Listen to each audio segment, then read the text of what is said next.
ఓం శ్రీ మాత్రే నమః. ఓం గురుభ్యో నమః. అందరికీ నమస్కారం అండి. ఈరోజు ఈ వీడియోలో మనం వృశ్చిక రాశి వారి యొక్క పూర్తి జాతక ఫలితాల వివరణ గురించి తెలుసుకుందామండి. ఆగస్టు 19వ తేదీ అనగా బుధవారం రోజు ఈ రాశి వారికి, ఇంకా ఈ రాశి వారు ఎవరైనా మన ఛానల్ను కొత్తగా చూస్తున్న వారు ఉంటే సబ్స్క్రైబ్ చేసుకుని వాళ్ళు దయచేసి సబ్స్క్రైబ్ చేసుకుని ఈ వీడియో మీకు నచ్చినట్లయితే లైక్ చేసి మాకు సపోర్ట్ చేయడం మాత్రం మర్చిపోకండి. మరి ఈ రోజున జరిగేటువంటి ప్రధానమైనటువంటి అంశాల గురించి తెలుసుకుందామండి. ఈ రోజు అయితే జాగ్రత్తగా ఉండవలసినటువంటి అంశంగా చెప్పుకోవచ్చు. ఎందుకంటే ఈ రోజున మీ జీవితంలో ఒక డెడ్ లైన్గా ఉండబోతుంది. ఎందుకంటే కనుక మధ్యాహ్నం 2:30 తరువాత మీ జీవితంలో ఊహించినటువంటి ఒక మార్పు అనేది జరుగుతుందండి. అంతకన్నా ముందు శ్రీ పోలేరమ్మ తల్లి జ్యోతిష్యాలయం పూజారి గారు ఏ సమస్యలు ఉన్నా గవలు వేసి జ్యోతిష్యం చెప్తున్నారండి. భార్యాభర్తల సమస్యలు, ప్రేమ పెళ్లి సమస్యలు, డబ్బు వ్యాపార సమస్యలు, అలాగే కుటుంబ సమస్యలు, ఇటువంటి ఏ సమస్యలు ఉన్నా, ఇంకా ఏ సమస్యలు ఉన్నా మన పూజారి గారిని అయితే సంప్రదించండి. నెంబర్ వచ్చేసి 7028581667. మీ సమస్యలకు చక్కని పరిష్కారం అయితే చెప్పబడనండి. ఆ 2:30 దాటక ముందే మీరు ఒక ఫోన్ కాల్ ద్వారా కానీ ఏదైనా సరే ఒక విధంగా ఒక వార్త అనేది వినవచ్చండి. ఒక వ్యక్తి మీ తలుపు తట్టవచ్చు. ఆ వ్యక్తి ఎవరై ఉంటారు? ఆ వ్యక్తి ద్వారా ఆ వార్త వినగానే ఒక్కసారిగా మీ గుండె జల్లుమంటుంది. ఇది ఒక షాకింగ్ న్యూస్గా చెప్పుకోవచ్చు. అయితే ఈ వార్త మిమ్మల్ని భయపెట్టేటువంటి వార్త కూడా కావచ్చండి. లేదంటే ఒక ఆనందంతో ఉక్కిరి బిక్కిరి చేసేటువంటి ఒక శుభవార్త అయి కూడా ఉండవచ్చండి. మరైతే ఈ వీడియో మీ జీవితాన్ని తప్పకుండా మలుపైతే తిప్పబోతుందని చెప్పుకోవాలి. కాబట్టి ఈ వీడియోని మీరు ఎక్కడా కూడా స్కిప్ చేయకుండా చివరి వరకు చూస్తేనే మీకు అప్పుడు ప్రతి ఒక్క చిన్న విషయం కూడా క్లారిటీగా మీకు అర్థమవుతుందండి. ఇక సాధారణంగా ఏమిటంటే ఈ రాశి వారు చాలా అంటే చాలా తెలివిగా ఉంటారు. చాలా గొప్ప తెలివితేటలు కలిగిన వారే ఉంటారండి. అలాగే మంచి దూరదృష్టి కలిగిన వారని కూడా చెప్పుకోవచ్చండి. అలాగే మీకు ఏదైనా ఒక విషయం జరిగే ముందు ఒక రకమైనటువంటి సూచన, అంటే అది అంతర్బోధ, అంటే ఇలా జరుగుతుందని చెప్పేసి మీ మనసుకు అనిపిస్తూ ఉంటుంది. కానీ ఈ మధ్యకాలంలో మీ మనసు ముద్దుబోరిపోయినట్లుగా మీకు కూడా అనిపిస్తుంది కదా. అంటే మీరు అనుకున్నవి ఏదీ కూడా పూర్తిగా వర్కౌట్ కావడం లేదండి. గత కొన్ని రోజులుగా ఎదుటివారు కూడా మిమ్మల్ని అర్థం చేసుకోవటం లేదు అనేటువంటి బాధగా, అది కూడా మీలో ఒక వంతు బాధగా ఉంది. మరైతే మీ గుండె లోతుల్లో ఏదో ఒక అద్భుతం అనేది జరగబోతుంది అని చెప్పేసి మీరు మాత్రం మనసులో పూర్తిగా ఏదో ఒక విషయంలో నమ్ముతూనే ఉంటారు. అయినప్పటికీ గత కొన్ని సంవత్సరాలుగా మీరు ఒక గందరగోళమైనటువంటి పరిస్థితుల్లో అనేది చిక్కుకున్నారండి. చెప్పాలంటే ముఖ్యంగా ఒక ఆర్థికపరమైనటువంటి విషయంలో కావచ్చు, లేదంటే ఒక డాక్యుమెంట్స్ విషయంలోనూ కావచ్చు, భూమి విషయంలోనూ కావచ్చు. ఇలా మీరు ఎదురుచూపులు చూస్తూ ఉన్నారు. అసలు ఇది జరుగుతుందా లేదా అని చెప్పేసి ఒక రకమైనటువంటి సంఘటనతో సందిగ్ధంలో మీరు కొట్టుమిట్టాడుతున్నటువంటి పరిస్థితులు కూడా కనిపిస్తున్నాయండి. మరైతే మీరు బాగా నమ్మినటువంటి కొంతమంది వ్యక్తులు కూడా మీ మీద నెగిటివ్గా సమాచారాన్ని అనేది చేస్తూ ఉండటం అయితే రేపటి రోజున మీకు మధ్యాహ్నం ఈ టెన్షన్స్ అన్నీ, లేదంటే తరువాత జరగబోయేటువంటి అంశ గురించి కానీ తెలుసుకుంటే ఇది మీకు చాలా చాలా ప్రత్యేకంగా మీ జీవితంలో ఉండబోతుంది. ఇప్పుడు అసలు విషయానికి వస్తే కనుక రేపటి రోజున మధ్యాహ్నం 2:30 లోపు మీకైతే ఒక వార్త అయితే అందుతుందండి. ఆ వార్త ఏమిటి అంటే కనుక ఆ వార్త మీ జీవితాన్ని ఎన్నో మలుపులు తిప్పుతుంది. అంటే దీని గురించి మీరు ఎప్పుడో ఆశలు వదులుకున్నటువంటి ఒక పాత విషయం గురించి ఆ చర్చ అనేది కావచ్చు. అదేమిటంటే మీ ఆస్తి తగాదాలు ఏదైనా, ఇలా దానికి సంబంధించి మీ యొక్క విజయానికి కారణం కావచ్చు, లేదా ఎంతో కాలంగా మీరు ఎదురు చూస్తున్నటువంటి ఒక విదేశీ ప్రయాణం అయి ఉండవచ్చు, ఇంకా లేదంటే ఒక భారీ మొత్తం ఒక అమౌంట్ అనేది మీ అకౌంట్లో పడటం, దాని గురించి అయి ఉండవచ్చు. మరి మీకు రేపటి రోజున ఆ సమయంలో ఒక శుభ పరిణామం అని ఒప్పుకోవచ్చండి. అందులో కూడా ఒక ట్విస్ట్ ఉంటుంది. ఆ వార్త వినగానే మీకు నేరుగా అయితే ఆ వార్త ఏమీ రాదండి. ఏదైనా ఒక వ్యక్తి ద్వారా హఠాత్తుగా ఆ వార్త అనేది మిమ్మల్ని చేరుకుంటుంది. మీ గుండె ఎందుకు జల్లుమంటుంది అంటే ఆ వార్త వినగానే మీ గుండె జల్లుమనటానికి 2 రకాలైనటువంటి కారణాలైతే లేకపోలేదండి. మొదటిది ఏమిటంటే నమ్మలేనటువంటి ఒక నిజం, అంటే అది మనకి సాధ్యం కాదు కదా అని పూర్తిగా ఫిక్స్ అయిపోయినటువంటి ఒక నిజం. కానీ ఆ వార్త వినగానే మీకు సాధ్యమైపోయినా అని తెలుసుకోగానే మీ యొక్క మెదడు ముద్దుపారిపోయినట్లుగా అయిపోతుంది. అంటే మీరు చాలా ఆశ్చర్యపోతారన్నమాట.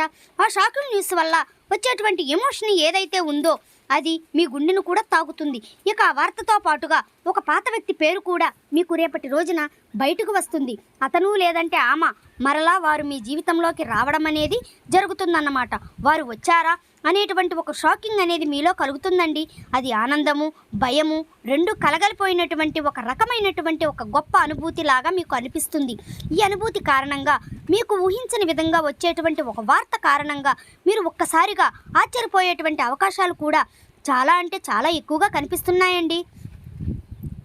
అయితే అసలు మరి ఇప్పుడు ఇది ఎందుకు జరుగుతుంది అంటే, ఇప్పుడు మీరు సాధారణంగా ఈ 2 గంటల 30 నిమిషాల లోపు దీనికి సంబంధించినటువంటి దీనికి కారణం ఏమిటంటే, మీరు గతంలో చేసినటువంటి ఒక రహస్యకరమైనటువంటి ఒక సహాయం అనేది ఒక ఇన్వెస్ట్మెంట్లో మీరు పూర్తిగా మర్చిపోయినటువంటి పూర్తిగా ఒక దానికోసం సంబంధించినటువంటి ఒక మంచి ఫలితాలు అయితే మీకు ఇప్పుడు ఇస్తుందండి. మీ వెనక ఎవరో మీకు తెలియకుండానే ఈ పని అనేది పూర్తి చేస్తారు. ఎవరు చేసి ఉంటారు అని చెప్పుకోవాలంటే మాత్రం ఆ భగవంతుడే అని చేశారని చెప్పుకోవాలి. అంటే ఈ రోజున కొంతమంది వ్యక్తులు నిజాన్ని బయట పెట్టాలి అని నిర్ణయించుకు ఉంటారు. అయితే అందుచేత వారు ఊహించని విధంగా మీకు ఈ ధనలాభం అనేది మీదే, ఈ ఆస్తి కూడా మీదే, దానికి సంబంధించినటువంటి డాక్యుమెంట్స్ కానీ ఇలాంటివి ఏవైనా సరే తీసుకువచ్చి మీకు పూర్తిగా వివరణ అనేది చేస్తారండి. వీటన్నిటిని చూసుకుంటే కొంచెం రెస్ట్ తీసుకునేటువంటి ప్రశాంతకరమైనటువంటి రోజు అని చెప్పుకోవచ్చు. ఊహించని విధంగా వారు చెప్పటం వల్ల మీకు కొంచెం ఆశ్చర్యకరంగా అనిపిస్తుంది.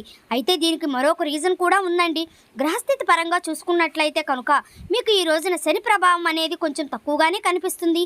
అలాగే ఈ రోజున మీకు శని భగవానుడు మంచి అవకాశాలను కూడా ఇవ్వబోతున్నాడండి. రాహువుల యొక్క సంచారం, గురుదృష్టి మీ యొక్క రాశి పైన కూడా పడిందండి. కాబట్టి ఈ 2 గంటల 30 నిమిషాలు అనేది ఈ రాశి వారికి ఒక ముహూర్తం లాంటిదన్నమాట. మరి ఈ సమయంలో గ్రహాల యొక్క కలయిక వలన మీకు ఆశ్చర్యకరమైనటువంటి ధనలాభం కానీ, లేదంటే ఒక ముఖ్యమైనటువంటి కీలకమైనటువంటి వార్త వచ్చేటువంటి అవకాశం, అది కూడా ఈ వార్త నుంచి వచ్చేటువంటి మీ ఒక లాభం మీకు అన్ని రకాలుగా చాలా అంటే చాలా ఆశ్చర్యకరమైనటువంటి విషయాలు అయితే కలిగిస్తాయండి. అయితే ముఖ్యంగా దీనివల్ల ఏమిటంటే, మీరు మీ జీవితంలో ప్రధానంగా చూసుకున్నట్లయితే రేపటి రోజున మీకు ఉన్నటువంటి కొన్ని పెద్ద పెద్ద టెన్షన్స్ అన్నీ కూడా తగ్గుతాయండి. సమాజంలో గౌరవ ప్రతిష్టలు కూడా పెరుగుతాయి. ఆ వార్త వినగానే మీరు ముందు ఎమోషనల్ అయిపోతారు. కానీ ఆ సమయంలోనే మీరు తప్పుడు నిర్ణయాలు తీసుకునే అవకాశాలు కూడా కనిపిస్తున్నాయండి. అంటే అలాగే ఏదైనా మీరు కొంచెం అంటే మీకు బీపీ, అనారోగ్య సమస్యలు ఉన్నవారు కూడా ఆవేశపడి తొందరపడి నిర్ణయాలు తీసుకోకుండా కొంచెం ప్రశాంతంగా నిర్ణయాలు తీసుకోవడం, సమర్థవంతంగా ఎదుర్కొనేటువంటి ప్రయత్నం అనేది చేయాలండి. అటువంటి శక్తి ఉన్నప్పుడు ఏ విధంగా కూడా మనం భయపడవలసిన అవసరం అయితే లేదండి. ప్రతి ఒక్క మనిషి విషయంలోనూ కూడా శుభవార్తలు, అశుభవార్తలు సాధారణం. ఒక్కొక్క రోజు మనకు చాలా ప్రశాంతంగా అనిపిస్తుంది. ఒక్కొక్క రోజు అసలు ఈ రోజేం బాగాలేదు, చాలా ఒత్తిడిగా ఉంది, నిద్రలేచినప్పటి నుంచి ఎవరి ముఖం చూశాను అన్నట్లుగా ఒక రకమైనటువంటి ఫీలింగ్ అనేది మనలో కలుగుతూ ఉంటుంది. అలా ఒక్కొక్క రోజు ఒక్కో రకంగా ఉంటుందన్నమాట. కాబట్టి ఒక్కొక్క రోజున ఒక రోజు మనకు సంబంధించినటువంటి పనుల్లో కొన్నిట్లో ప్రశాంతత అనేది కనిపిస్తుంది. అదేవిధంగా ఒకరోజు మనకు సంబంధించినటువంటి పనిలో పూర్తిగా డీలా పడిపోతామేమో అన్నట్లుగా అనిపిస్తూ ఉంటుంది. కాబట్టి ఏదైనా మన ఆలోచన విధానంలో మనం తీసుకునే నిర్ణయాలను బట్టి ఉంటుందండి. కాబట్టి ఈ రోజున ఉదయం టైంలో ఆ శివుడి యొక్క ఆరాధన చేసుకోవటం, ఓం నమః శివాయ అనే మంత్రాన్ని జపించుకుంటూ ఉండటం, వీలైతే మీరు శివాలయానికి వెళ్ళి 11 ప్రదక్షిణాలు కానీ 21 ప్రదక్షిణాలు కానీ చేసుకుని కాసేపు ఆలయంలో ప్రశాంతంగా కూర్చుని శివుని దర్శనం చేసుకుని మీకు వీలైనన్ని సార్లు లేదంటే 108 సార్లు కానీ ఓం నమః శివాయ అనే మంత్రాన్ని జపించటం వల్ల మీకు ఉన్నటువంటి కొన్ని నెగిటివిటీ అనేది తొలగిపోయి పాజిటివిటీ అనేది పాస్ అవుతుందండి. ఒక్క మాటలో చెప్పాలంటే మైండ్ అంతా కూడా మీకు కొంచెం రిలీఫ్ అనేది ఇస్తుంది. ఇది ఒక విశేషమైనటువంటి రోజుగా చెప్పుకోవచ్చు. ఇక ఈరోజు మధ్యాహ్నం సమయంలో మీరు ఎవరితో కూడా గొడవలకు కానీ తగాదలకు కానీ పోవద్దండి. ఈ రోజున మీరు నీలం రంగు దుస్తులు ధరించటం వల్ల మీకు మరింత ప్రశాంతతను ఇస్తుందన్నమాట. అంతేకాకుండా ఈ రోజున మీకు పసుపు రంగు వస్త్రధారణ కూడా మీకు ఎంతో జయం కలిగిస్తుందండి. అలాగే ఈరోజు మధ్యాహ్నం మీ జీవితాన్ని మార్చేసేటువంటి ఒక ఫోన్ కాల్ అనేది మీకు వస్తుందండి. ఆ ఫోన్ కాల్ రూపంలో మీ జీవితంలో ఒక సరికొత్త వెలుగుని నింపాలని చెప్పేసి మనస్ఫూర్తిగా నేను కూడా కోరుకుంటున్నాను.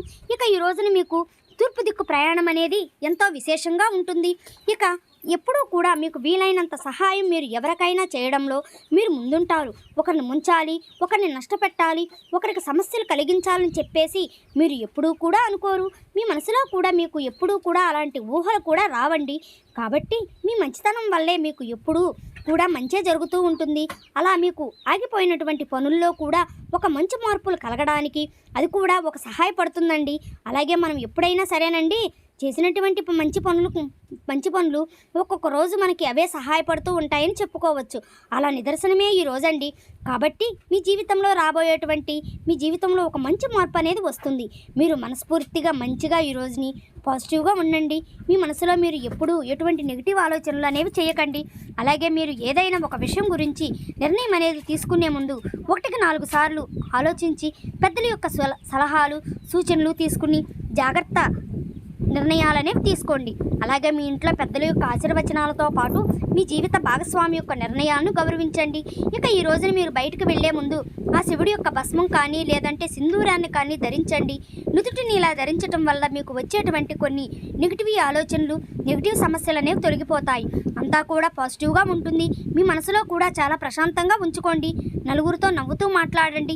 ఎవరి మీద కూడా చిరాకు పడటం, కోపడటం లాంటివి అస్సలు చేయకండి. అలాగే మీకు వచ్చేటువంటి సంకేతాల ద్వారానే మీకు రిజల్ట్ అనేది కనిపిస్తూ ఉంటుందండి. కాబట్టి మీరు కొన్ని ఏమైనా సరేనండి వచ్చినప్పటికీ వాటి గురించి ఆలోచిస్తూ ఉండండి. సో చూశారు కదండి, ఈ వీడియో కనుక మీకు నచ్చినట్లయితే ఓం శ్రీ మాత్రే నమః అని కామెంట్ చేసి లైక్ చేసి మాకు సపోర్ట్ చేయటం మాత్రం మర్చిపోకండి. ఇంకా ఎవరైనా మన ఛానల్ను సబ్స్క్రైబ్ చేసుకోని వారు ఉంటే దయచేసి సబ్స్క్రైబ్ చేసుకోండి. Thank you for watching.